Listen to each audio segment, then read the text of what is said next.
Kalimera, everybody. Today we're going to be talking about how to choose a location for our garden. It's the beginning of the season, spring's around the corner, we're about a week away, so it's time, if we haven't already, to choose a location to locate our garden. When it comes to choosing a location for our garden, there's 4 things to keep in mind.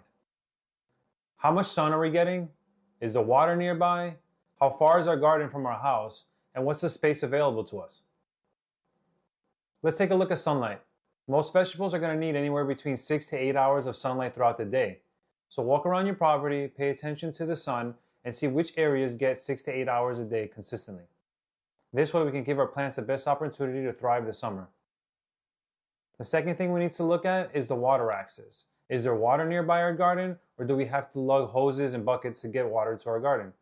If that's the case, then it's going to become a great inconvenience, and we're probably not going to tend to it as often. So choose a location that you have water nearby, or if you have the option to, run pipes to your garden so you can have water readily accessible throughout the season. The third thing we need to think about is the proximity of the garden to our house. Similar to the water access, we want to choose a location that's close, if not right up against our house, ideally outside our kitchen window, where we can track the progress of our beautiful garden. The final thing we need to take into consideration when choosing a location for our garden is the space available to us. Whether you have a balcony or a yard, the space that's available to you is uniquely going to dictate what you can and cannot grow, and when and how. Now let's go take a look at a layout of our garden and see if we took our own advice. Alright, let's take a look at our garden. Our garden is positioned against the southern wall of our house, ensuring it receives ample sunlight year-round. When it came to water access, we strategically placed water pipes near the east and west gates for easy access to watering our garden. This way, we have easy access for automation of our irrigation system. Our garden is just steps away from our living space, making it convenient to tend to and to enjoy. And with the 600 to 700 square feet available to us, we've optimized every inch for maximum planting options and diversity. We will later go over some methods we use to optimize the space we have available to us in our garden. As gardeners, having a clear plan is essential for maximizing our productivity and efficiency. That's why we've created this chart, to help us visualize our growing season and organize our garden effectively. Before embarking on your gardening journey, it's crucial to know your local climate zone and growing conditions. Living in southern New York, on Long Island, we fall under Zone 7, which informs us about our average last frost date and helps us plan our garden activities.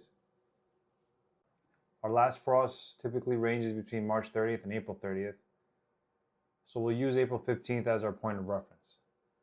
This date marks the end of the frosty period and signals the beginning of our growing season. Knowing this allows us to gauge the length of our growing season and determine when to start our seeds indoors. Now, with our climate zone established, our last frost date set around April 15th, we now have a clear understanding of our limitations and opportunities. With this knowledge, let's see how we arrange our chosen crops in the garden. We'll start by mapping out our sun-loving plants like the tomatoes and peppers in the sunniest spots of our garden, taking advantage of the southern exposure.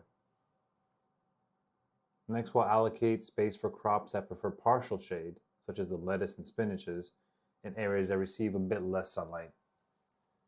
Considering our limited space and the specific needs of each crop, we'll carefully plan our layout to optimize growing conditions and minimize competition from resources. Raised beds and trellises will help us make the most of our available space, allowing us to grow vertically and to maximize our yield. As we arrange our gardens, we'll consider companion planting. Pairing compatible crops together, such as onions alongside peppers and tomatoes, will help deter pests, improve pollination, and boost overall garden resilience. By working alongside our chart and leveraging our knowledge of the climate zones and the crop requirements, we can create a harmonious garden that thrives throughout the growing season. As we recap, let's go over the 4 essential factors when it comes to choosing a location for our gardens. Adequate sunlight, nearby water access, proximity to our home, and the space available to us. Understanding our local climate zones will help in selecting crops. By using our garden's unique characteristics to our advantage when it comes to layout, maximizing space and efficiency without over-competing for resources. I'm Kyriakos, and together we can cultivate thriving gardens of resilience and self-sufficiency. I hope to see you in the next video. Until then, Yasu.